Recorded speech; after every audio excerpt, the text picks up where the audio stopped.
This video and its content are the intellectual property of the Punjab Education Foundation. It is intended only for educational and professional training use. Any unauthorized copying, editing, or redistribution of this material is strictly prohibited. Bismillahirrahmanirrahim. Dear teachers and students, Assalamu alaikum.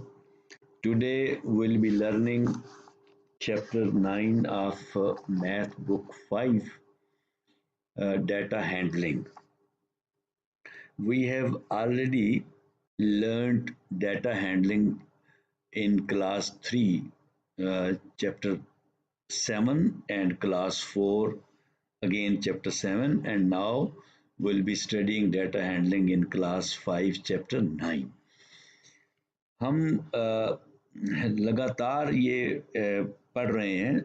ये जो तीसरा chapter मैंने शुरू किया है data handling के ऊपर, actually ये ग्रेजुअली डिफ़िकल्टी लेवल हर क्लास में थोड़ा थोड़ा बढ़ाता जा रहा है, तो इसलिए इसको मैंने मुनासिब समझा कि मैं लगातार आपको ये 3 चैप्टर इकट्ठे पढ़ा दूं।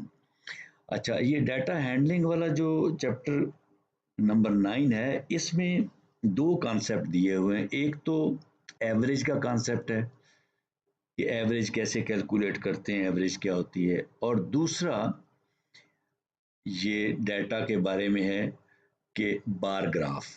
अच्छा, बार ग्राफ हमने बड़ी डिटेल से पढ़ा है, तो इसमें मैंने देखा है अगर आपने मेरे वो पिछले लेक्चर्स सुन लिए हैं बार ग्राफ के ऊपर, तो ये बिल्कुल आसान हो गया आपके लिए। ये चैप्टर इतना आसान है कि मुझे ज़रूरत ही महसूस नहीं हो रही कि मैं आपको ये पढ़ाऊँ वो लेक्चर्स देने के बाद।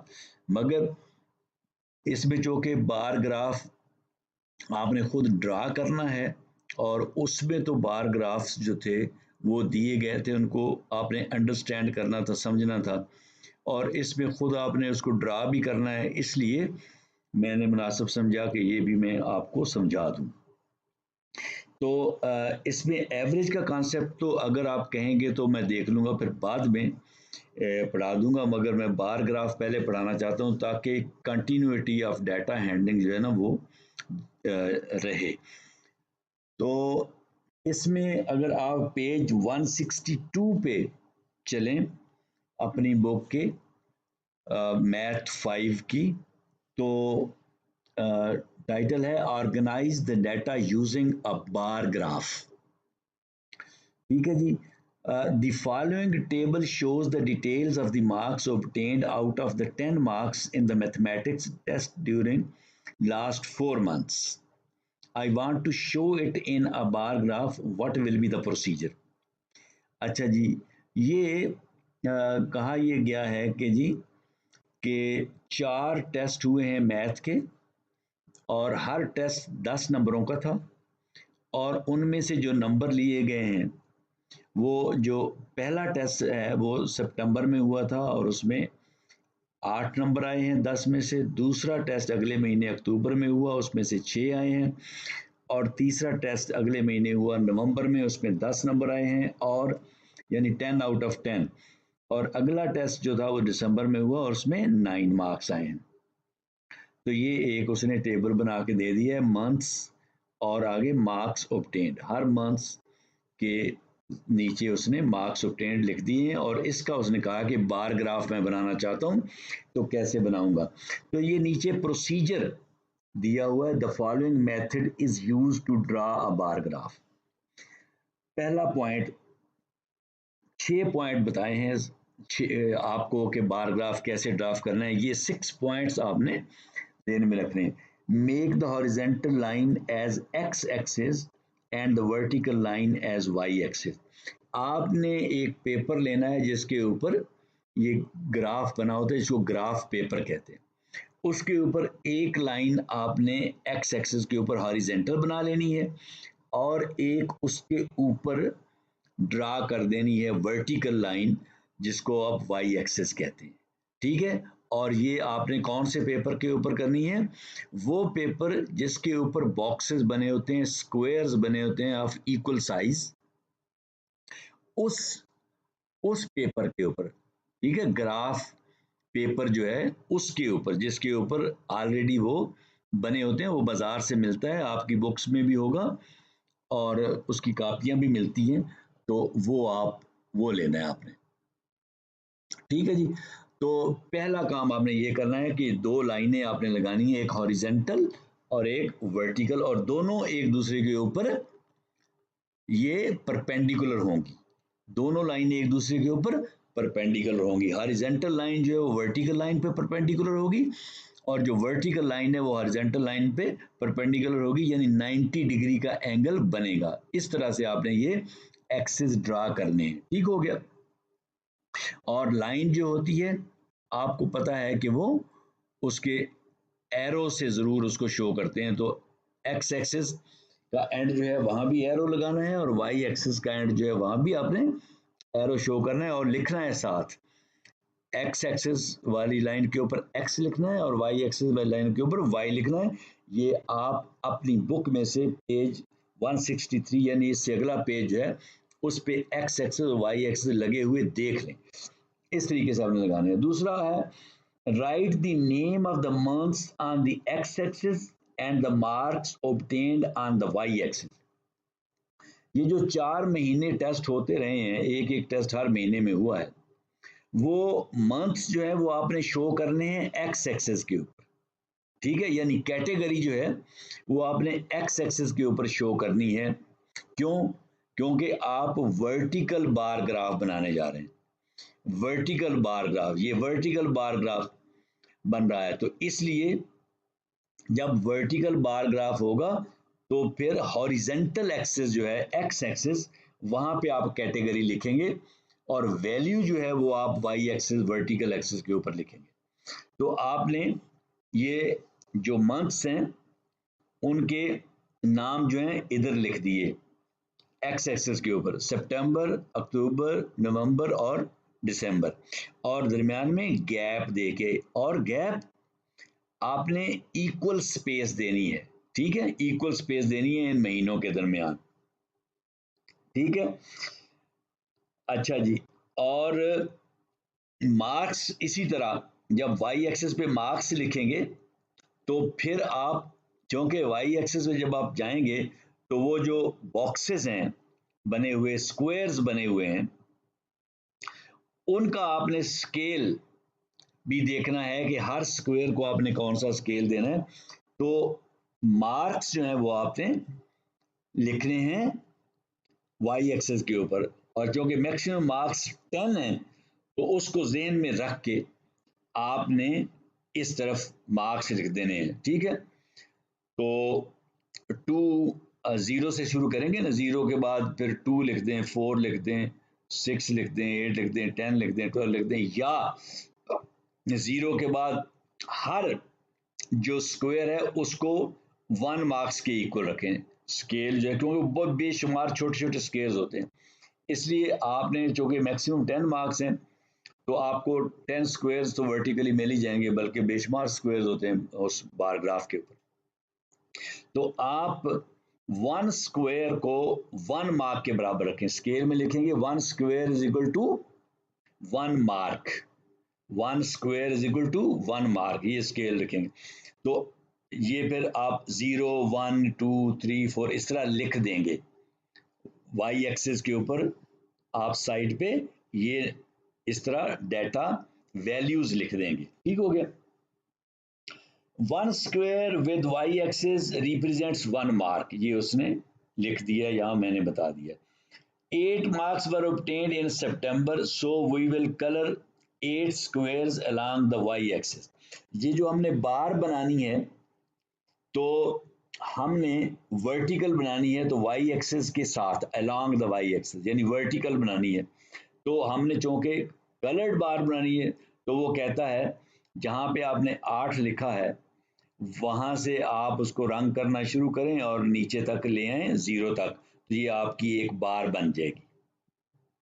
ठीक है, तो ये 8 मार्क्स को जाहिर करेगी, क्योंकि 8 से 0 तक ये आपने इसको कलर कर दिया।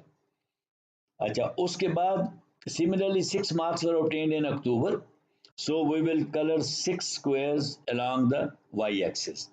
तो अब y-axis के along आपने 6 स्क्वायर्स जो हैं उनको कलर करना है और डिफरेंट कलर देना है। ये दूसरी बार है, अब पहली बार और दूसरी बार के दरमियान फासला इक्वल रखना है, ठीक है। उसके बाद complete the bar graph by colouring the number of squares for the marks obtained in all the months. कहते हैं अगले महीनों में भी ऐसे ही करना है। आपने नवंबर में जो मार्क्स लिए थे वो 10 थे, तो जो आपका स्क्वायर नंबर 10 है वहां से नीचे को आप कलर करना शुरू कर दें और एक्स एक्सिस वाली लाइन तक उसको कलर करते हैं तो आपकी बार बन जाएगी, मगर ये डिफरेंट कलर होगा। फिर दिसंबर में 9 मार्क्स लिए थे तो फिर 9 वाला जो स्क्वायर है वहां से कलर करना शुरू कर दें और नीचे तक ले आए तो ये आपकी बार बन जाएगी और ये भी डिफरेंट कलर होगा। और याद रखना 2-3 चीजें आपने इसमें। Number 1, width of the bars should be same. जितनी भी बार्स हैं इनकी विड्थ सेम होनी चाहिए, ठीक है। हर बार एक जितनी ही विड्थ की होगी, एक जितनी चौड़ाई होगी। ये नहीं है कि जो बार सितंबर वाली शो की है वो ज्यादा चौड़ी है और जो अक्टूबर वाली शो की है वो कम चौड़ी है। नंबर 2, इनके दरमियान फासला सेम होना चाहिए। सितंबर और अक्टूबर वाली जो दो बार्स हैं उनके दरमियान जो डिस्टेंस है उतना ही डिस्टेंस अक्टूबर और नवंबर वाली बार के दरमियान होगा और उतना ही डिस्टेंस नवंबर और दिसंबर वाली बार के दरमियान होगा। तो इनके दरमियान में जो डिस्टेंस है वो भी आपने इक्वल रखना है, ठीक है। फिर आपने नंबर ऑफ मंथ्स ये लेबलिंग करनी है। नंबर ऑफ मंथ्स कह दिया, नेम ऑफ मंथ्स आपने एक्स एक्सिस के ऊपर नेम ऑफ मंथ्स लिखना है, ये लेबल करना है, और वाई एक्सिस के ऊपर मार्क्स ऑब्टेन्ड वो लिखना है, ठीक है। इस तरह उसको आपने लेबल करना है। तो और फिर आपने इसका हेडिंग देना है, ऊपर लिखना है bar graph of mathematics test, bar graph of mathematics test. तो कितने काम आपने करने हैं। नंबर 1, हेडिंग देनी है कि ये ग्राफ किस चीज को शो करता है वो लिखना है, यानी bar graph of mathematics test, ठीक हो गया, ये हेडिंग आ गई। फिर नंबर 2, स्केल लिखनी है। स्केल में लिखना है कि 1 square is equal to 1 number या 1 मार्क, ठीक हो गया। 2 चीजें।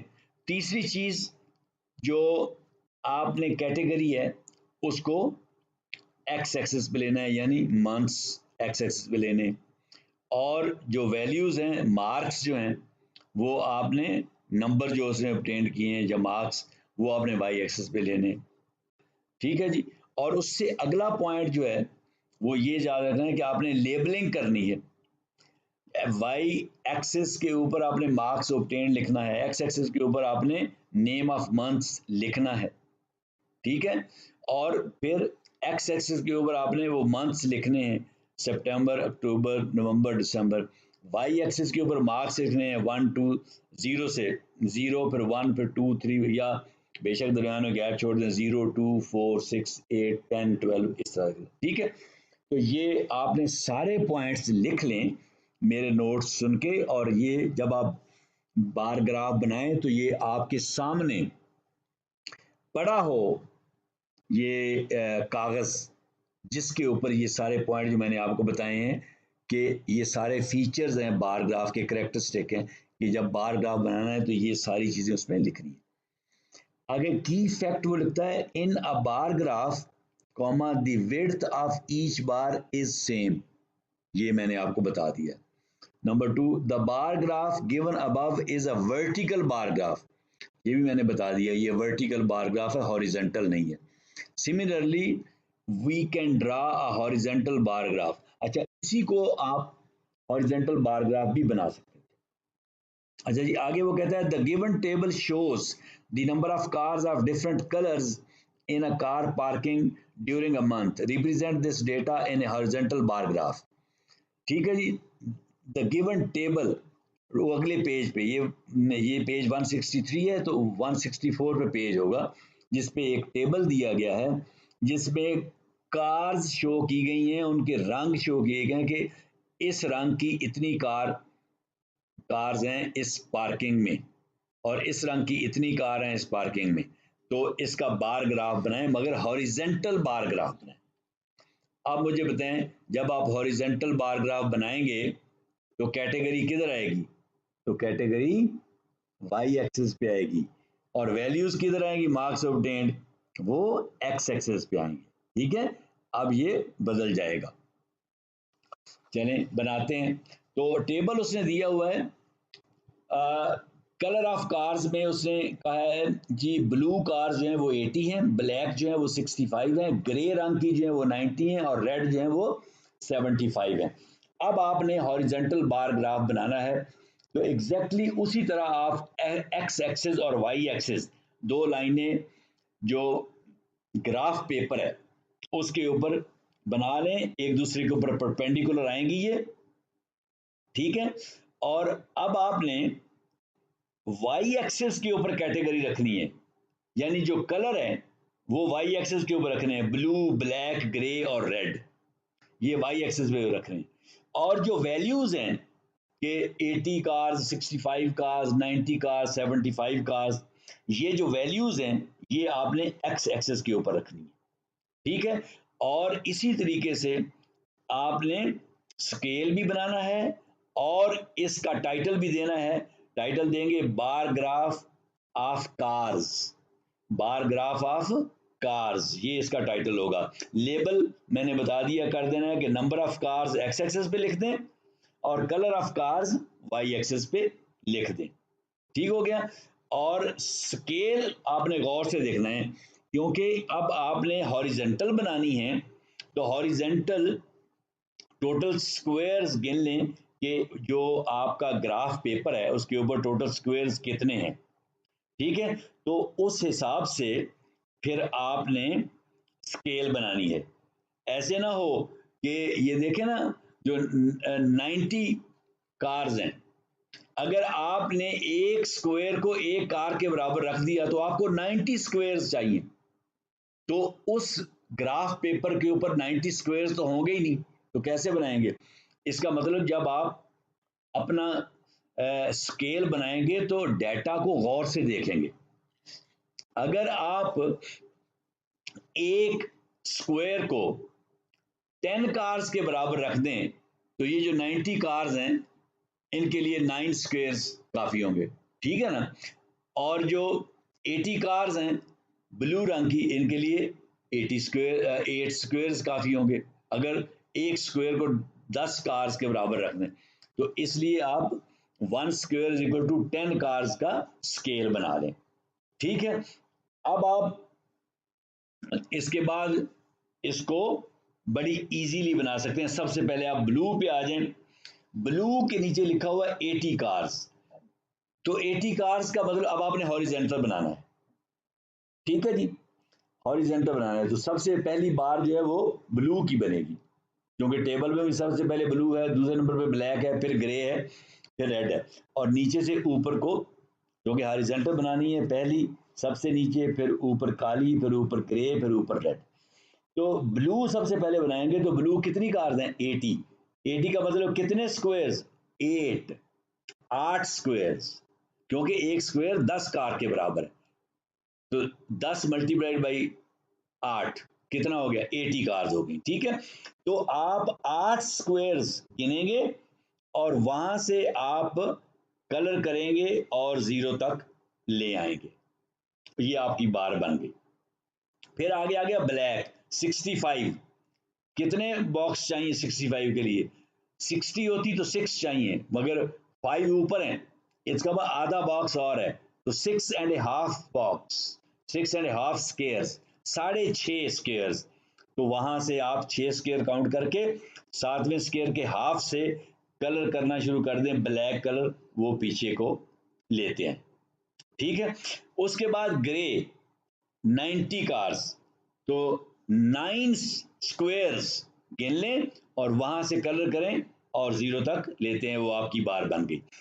फिर रेड 75 है, इसका मतलब 7 पूरे स्क्वायर हो गए और जो 8वां स्क्वायर है वो हाफ हो गया, तो 8वां स्क्वायर हाफ जो है वहां से कलर करना शुरू करें और 0 तक लेते हैं, ये आपका रेड बार बन गया।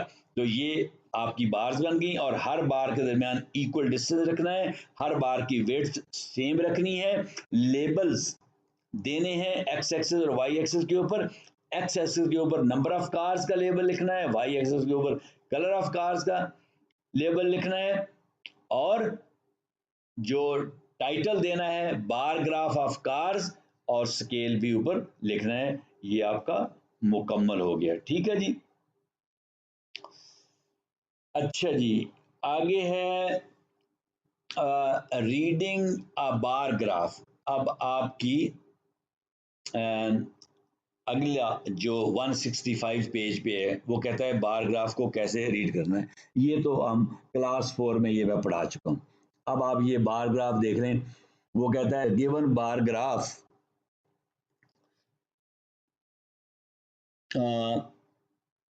the given bar graph shows the number of flowers that bloomed in Homa's garden during 5 weeks. Huma के बाग में 5 हफ्तों के दरमियान जो फूल खिले हैं उनका ये बार ग्राफ है। तो कि किस हफ्ते में कितने फूल खिले, 5 हफ्तों में उसने बताया है। ये बार ग्राफ को गौर से देखें। इसका टाइटल उसने दिया है फ्लावर्स इन होमास गार्डन, और स्केल इसने बताया है 1 square is equal to 1 flower. 1 square is equal to 1 flower.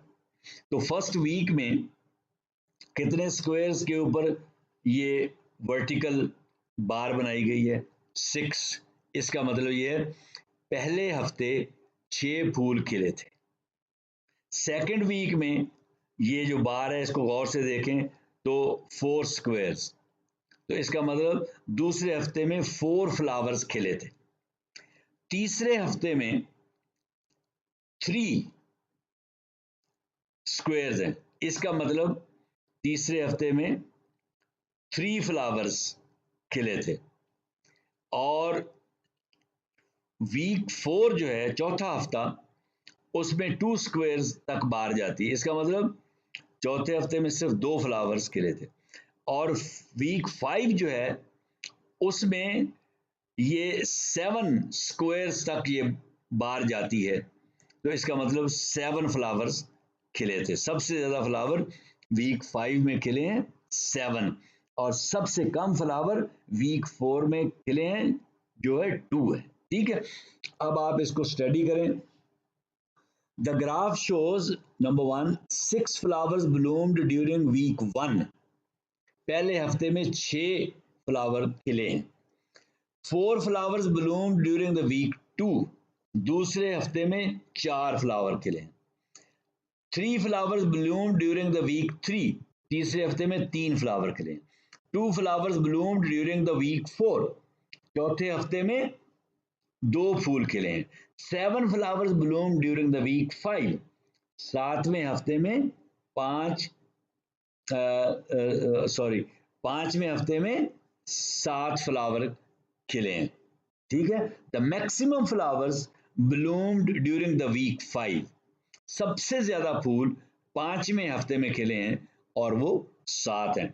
Minimum flowers bloom during the week 4। सबसे कम फूल चौथे हफ्ते में खिले हैं जो कि 2 थे। ठीक हो गया जी। Let us find the answer of the given question by observing the given bar graph. ये नीचे बार ग्राफ जो दिया है कहता है इसको गौर से देखें और फिर अगले पेज के ऊपर क्वेश्चन दिए गए उनके आंसर दें। ठीक है जी। इसमें शू प्रोडक्शन एट फैक्ट्री, एक फैक्ट्री है जिसमें जूते बनते हैं, तो वो बताए गए हैं। स्केल जो है दिया गया है 1 square is equal to 2500 pairs of shoes. 2500 जोड़े जूतों के जो है, एक स्क्वायर जो है 2500 जूतों के जोड़ों को जाहिर करता है, एक स्क्वायर।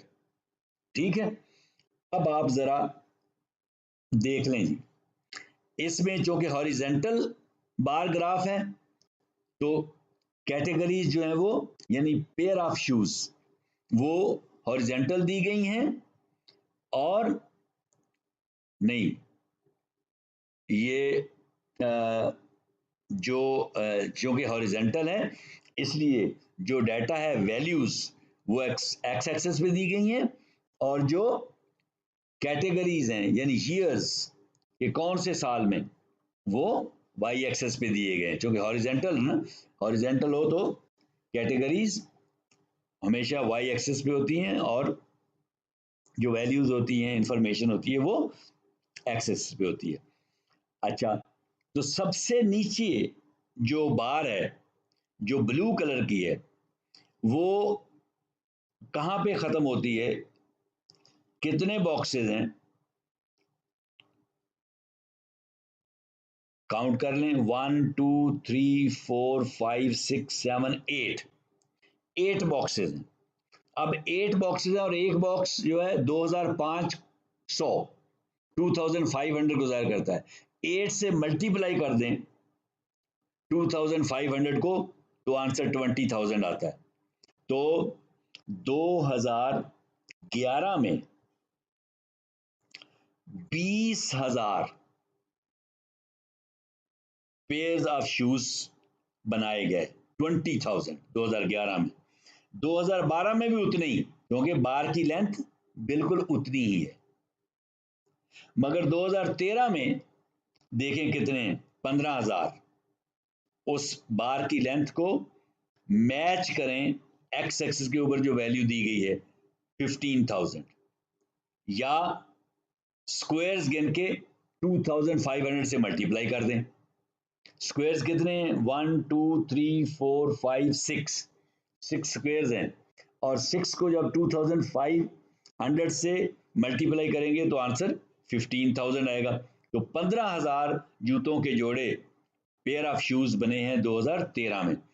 2014 में आप बार की लेंथ देखें और उसको कोइंसाइड करें, मैच करें, नीचे एक्स एक्सिस के ऊपर जो वैल्यू दी गई है, एक्स एक्सिस के ऊपर वैल्यू जो 20,000 और 25,000 के दरमियान बनती है, क्योंकि ये 9 स्क्वायर्स हैं, 9 स्क्वायर्स हैं और 9 स्क्वायर्स जो हैं उनको मल्टीप्लाई करें आप किससे, 2500 से, तो ये 22,500 22,500 बन गया।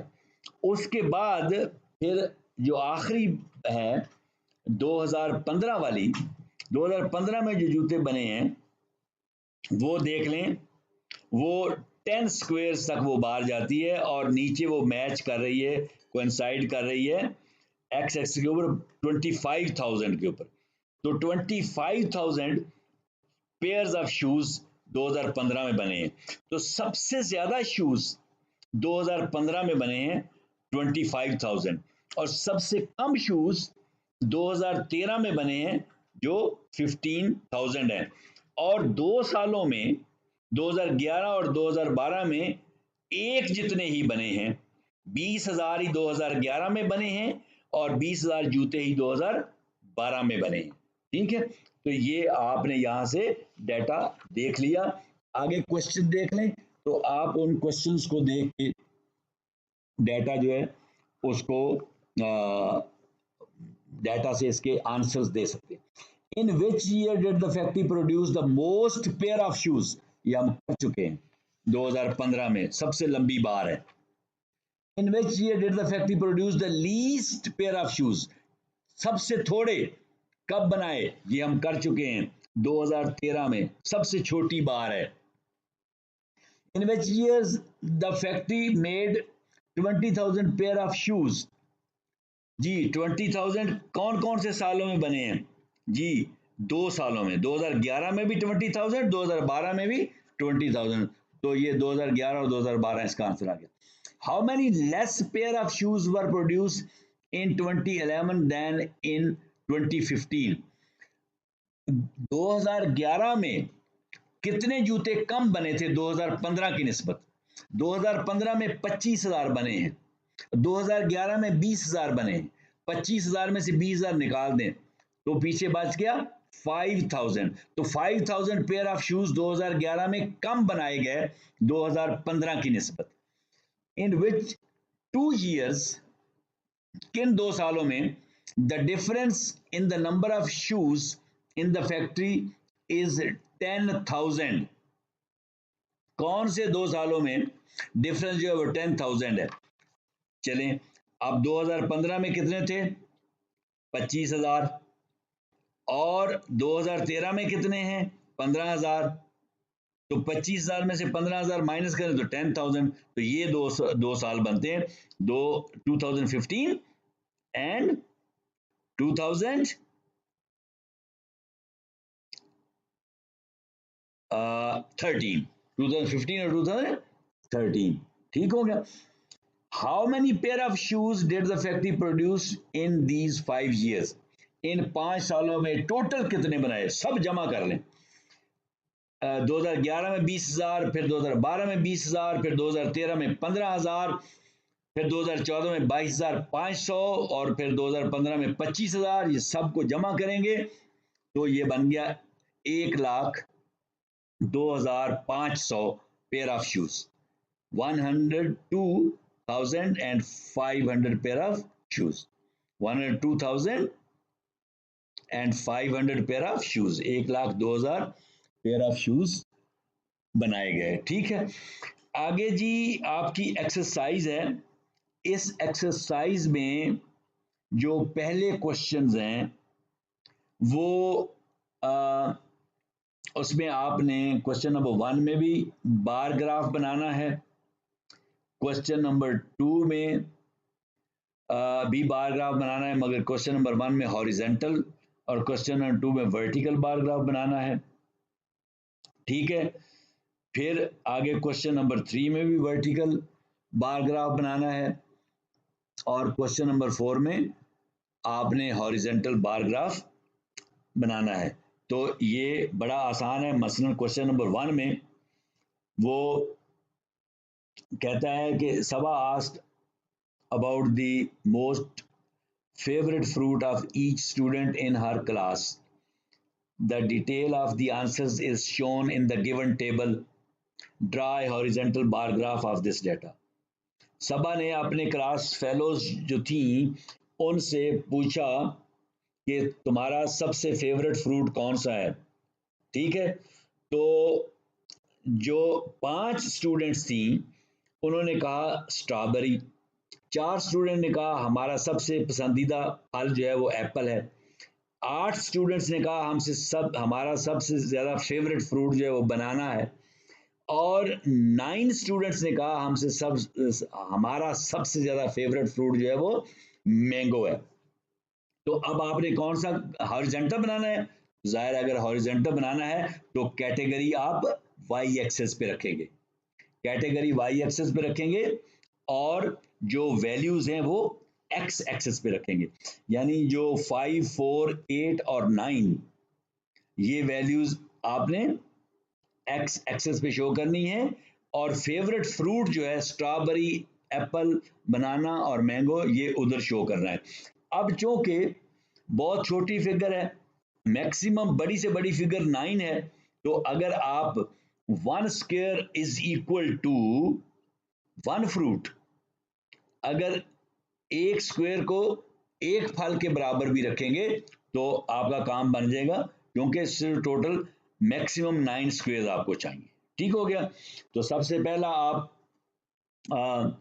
स्ट्रॉबेरी, एप्पल, बनाना और मैंगो लिखेंगे आप वर्टिकल एक्सिस के ऊपर, क्योंकि आपने हॉरिजॉन्टल ग्राफ बनाना है, हॉरिजॉन्टल बार्स ड्रा करनी है। तो 5 लिखेंगे, स्ट्रॉबेरी जहां पे लिखा होगा सबसे पहला, तो आप पहले जो 5 स्क्वायर्स हैं उनको कलर कर देंगे, फिर एप्पल है, फिर 4 स्क्वायर्स को कलर कर देंगे, फिर बनाना है 8 स्क्वायर्स को कलर कर देंगे, मैंगो है 9 स्क्वायर्स को कलर कर देंगे। तो ये आपकी 4 बार्स बन जाएंगी, मगर कलर डिफरेंट करना है, विड्थ एक जैसी रखनी है और फासला भी एक जैसा रखना है और लेबल भी करना है। इसी तरह अगला जो है उसको वर्टिकल बना दें, उसमें फिर आप जो कैटेगरी है वो एक्स एक्सिस पे रखेंगे, जो मंथ्स हैं वो एक्स एक्सिस पे शो करेंगे अगले क्वेश्चन में। फरवरी, मार्च, अप्रैल, मई और जून ये आप एक्स एक्सिस पे शो करेंगे, और जो नंबर ऑफ पेशेंट्स, मरीजों की तादाद जो है वो वाई एक्सिस पे शो करेंगे, 2, 6, 10, 12, 15। अब आपका 15 जो है वो मैक्सिमम नंबर है, तो स्केल कैसे बनाएंगे?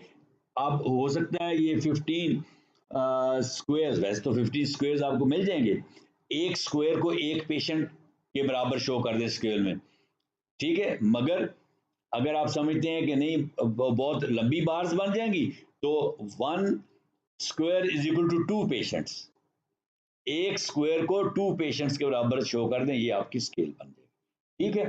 फिर आप वर्टिकल बार्स बना लें कि फरवरी में आप के 2 पेशेंट्स हैं, तो सिर्फ एक स्क्वायर जो है उसको आप कलर करेंगे।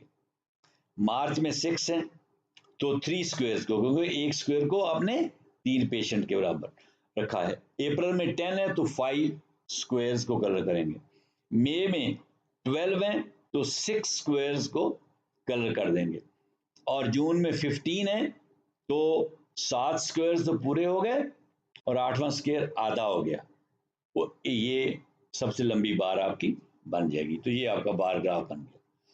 फिर तीसरे क्वेश्चन में आपने वर्टिकल बार ग्राफ बनाना है, उसमें एनिमल्स शो किए हुए हैं और नंबर ऑफ एनिमल्स शो किए हैं। चूंकि वर्टिकल है इसलिए आप एक्स एक्सिस के ऊपर कैटेगरी रखेंगे एनिमल्स की, लायन, एलिफेंट, मंकी, चीता, स्नेक, जिराफ और जिराफ, ठीक है। और सबसे बड़ा नंबर जो है वो आपका 12 है, स्नेक। तो अब आप देख लें, आप बेशक 2 एनिमल्स के बराबर 1 स्केयर को रखें, स्केल ये बना लें कि 1 animal is equal to 2 1 square is equal to 2 animals, ठीक है, या 1 square is equal to 1 animal, क्योंकि सबसे बड़ी फिगर आपके पास 12 है तो 12 स्क्वायर्स मैक्सिमम चाहिए आपको। अगर आप 1 स्क्वायर को 1 एनिमल के बराबर रखेंगे तो आपको 12 स्क्वायर्स चाहिए, ठीक है। और अगर आप 12 स्क्वायर तक जाना चाहते हो चले जाएं, अच्छी लगेगी, ये बार्स की जो हाइट है वो खूबसूरत होगी, ठीक है। तो अब लाइन जो है उसके सबसे पहला लाइन है, उसके ऊपर आप चूंकि 4 एनिमल्स हैं तो 4 स्क्वायर्स को कलर कर दें। एलिफेंट के ऊपर 2 है तो 2 को कर दें। मंकी के ऊपर 8 स्क्वायर्स को कलर कर दें। चीता 3 स्क्वायर्स को कर दें। स्नेक 12 स्क्वायर्स को कर दें। जिराफ 6 स्क्वायर्स को कर दें और ज़ीब्रा 10 स्क्वायर्स को कर दें, ठीक है। बस ये आपका बार ग्राफ बन गया। अगला 4th क्वेश्चन जो है ये हॉरिजेंटल बार ग्राफ आपने बनाना है। आपको पता है कि हॉरिजॉन्टल में कैटेगरीज आप वाई एक्सिस पे देते हैं, तो नंबर ऑफ जो जो डेज ऑफ वीक हैं, डेज जो लिखने हैं आपने वाई एक्सिस पे लिखने हैं, Monday, Tuesday, Wednesday, Thursday, Friday, Saturday, Sunday. और टेम्परेचर हर रोज जो टेम्परेचर था वो आपने एक्स एक्सिस पे लिखना है, 32, 33, 30, 32, 36, 40, 38, ठीक है। तो ये टेम्परेचर है, ये आपने एक्स एक्सिस पे शो करना है। तो अब इसमें स्केल आप क्या बनाएंगे? मैक्सिमम वैल्यू को देखना है, वो है 40। आपके पास 40 स्क्वायर्स नहीं होंगे, तो आप क्या करें, 5 डिग्री सेंटीग्रेड को रख लें 1 स्क्वायर के बराबर। तो scale is equal to 1 square is equal to 5 degree centigrade. 1 square is equal to 5 degree centigrade, ताकि जो 40 डिग्री सेंटीग्रेड है वो 8 स्क्वायर्स में आ जाए, ठीक हो गया। तो अगर आप ये समझते हैं कि इस तरह नहीं है, क्योंकि इसमें जो आपके इवन नंबर्स हैं वो ज्यादा हैं, 32, 30, फिर 32, 36, 40 और 38, ये सारे इवन नंबर्स हैं, 2 पे डिवाइड होते हैं। तो फिर आप क्या करें, एक बार जो है उसको इवन नंबर के बराबर रखें, आपको डिवाइड करना आसान हो जाएगा। ठीक है, वो आप रख लें 4 के बराबर, 1 square is equal to 4 degree centigrade.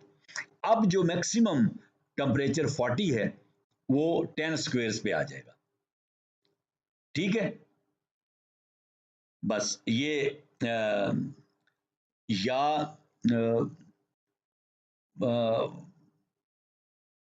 अगर इससे भी छोटी करनी है तो कोई और इवन नंबर 6 ले लें। ठीक है, मगर 4 या 5 दोनों ठीक रहेंगे, कोई एक उसमें ले लें जी। तो अब पहला जो है मंडे को जो टेम्परेचर था वो 32 था। अगर आपने एक बार एक स्क्वायर, बार नहीं स्क्वायर, अगर आपने एक स्क्वायर 4 डिग्री सेंटीग्रेड के बराबर रखा है तो ये 32 को 4 पे डिवाइड करें तो 8 स्क्वायर्स आपने कलर कर देने हैं। मंडे के सामने 8 स्क्वायर्स को कलर कर दें। अगला है 33। अब आपने एक को 4 के बराबर रखा है, 8 तो पूरे हो गए मगर उसका अगले का सिर्फ चौथा हिस्सा, ठीक है, जो 9th स्क्वायर है उसका चौथा हिस्सा कर दें। आगे है 30। अब 30 को 4 पे डिवाइड करें, 4 7 आर 28, 7 पूरे हो गए और ऊपर 2 जो है हाफ स्क्वायर अगला हो गया, उसको पेंट कर दें। अगला है थर्सडे 32। 32 को 4 पे डिवाइड करें तो क्या आ गया 8। ठीक है, तो ये मंडे को भी 32 था और थर्सडे को भी 32 था, तो ये 8 स्क्वायर को आप वो कर दें कलर, मगर डिफरेंट कलर कर लें। फ्राइडे को 36 था, 4 को डिवाइड करें 36 से 9 आ गया, तो अब आप 9 स्क्वायर्स को कलर करेंगे। अब सैटरडे को 40 था, 40 को 4 पे डिवाइड करें तो 10 आंसर आ गया, 10 स्क्वायर्स को करें। अब है संडे को 38, 38 को 4 पे डिवाइड करें, 4 9 आर 36, 9 स्क्वायर पूरे आ गए और बाकी बच गए 2 क्योंकि 38 है, तो आधा स्क्वायर जो 10th स्क्वायर है वो हाफ आ गया, उसको पेंट कर दें। ये आपका बार ग्राफ बन गया हॉरिजेंटल। अगला क्वेश्चन है जी, study the graph carefully to answer the given questions. कहता है ये ग्राफ जो है इसको केयरफुली आप स्टडी करें, नीचे दिए गए क्वेश्चन जो है उनके आंसर देने के लिए। ठीक है, तो ये ग्राफ जो है इसमें क्या है, transportation used for going to school, school जाने के लिए जो जो ट्रांसपोर्टेशन बच्चे इस्तेमाल करते हैं वो दिखाई गई है।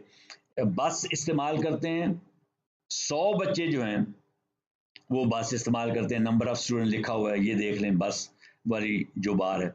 रिक्शा 60 बच्चे जो हैं वो रिक्शा यूज करते हैं।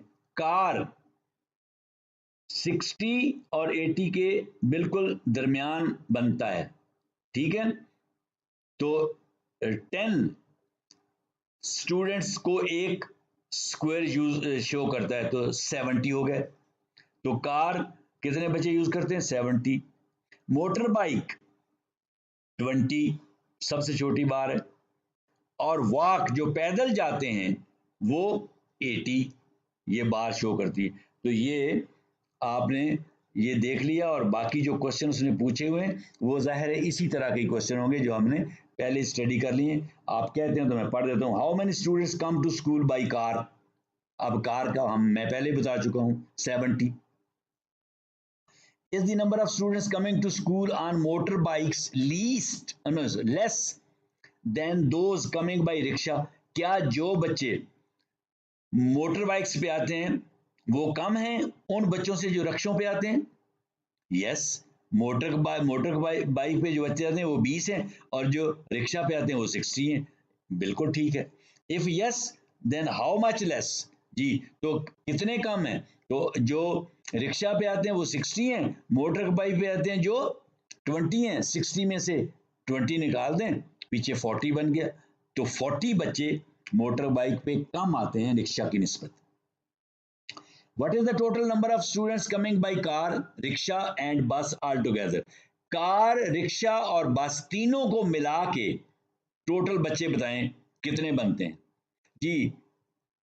कार, रिक्शा और बस जी, कार पे कितने हैं 70, रिक्शा पे कितने हैं 60, 60 और 70 कितने होते हैं 130, और बस पे कितने हैं 100, 130 और 100 230, तो इसका आंसर आ गया 230।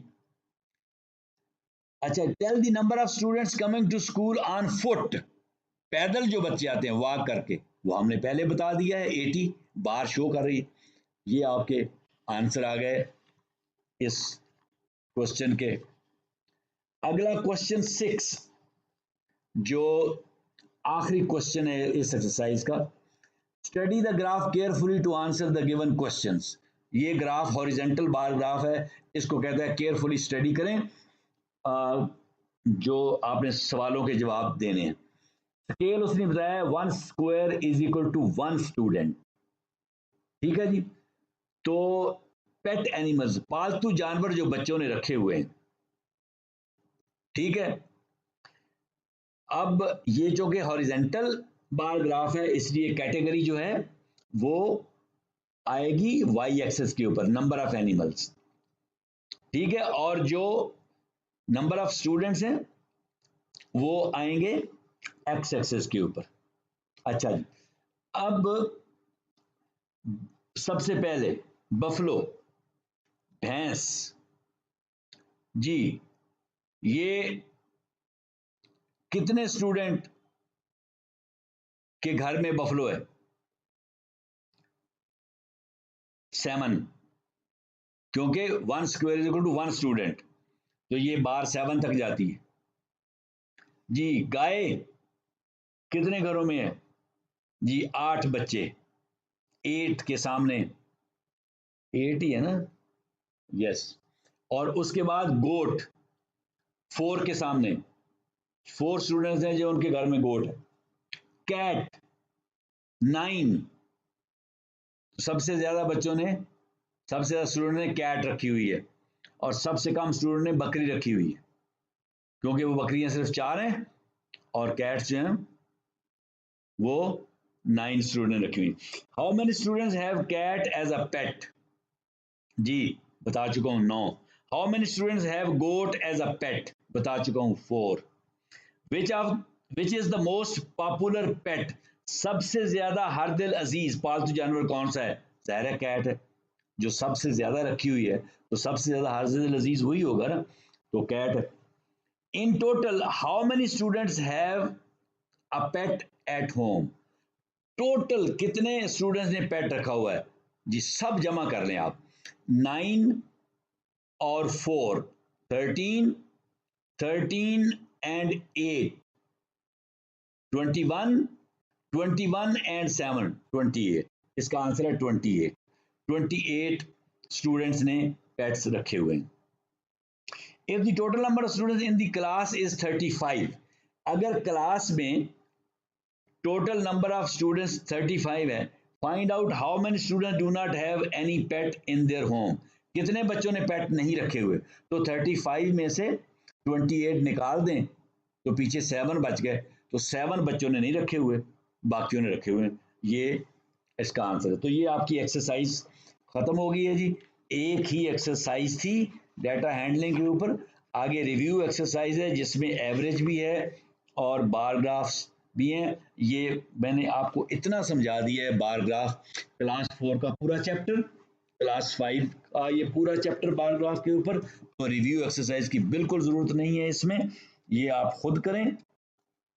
और एवरेज जो है वो इतनी आसान है कि वो आपने पहले भी सीखी हुई है, क्लास 4 में भी शायद होगी, और ये क्लास 5 में किसी और चैप्टर में भी शायद एवरेज दी हुई है, तो इसलिए ये एवरेज वाला जो एक एक्सरसाइज है वो मैं मुनासिब नहीं समझता कि इतनी बेसिक है कराऊँ, बहरहाल मैं देखता हूँ अगली ऑडियो में अगर आप कहते हैं तो वो भी मैं करवा देता हूँ ताकि आपका ये चैप्टर मुकम्मल हो जाए, ठीक है।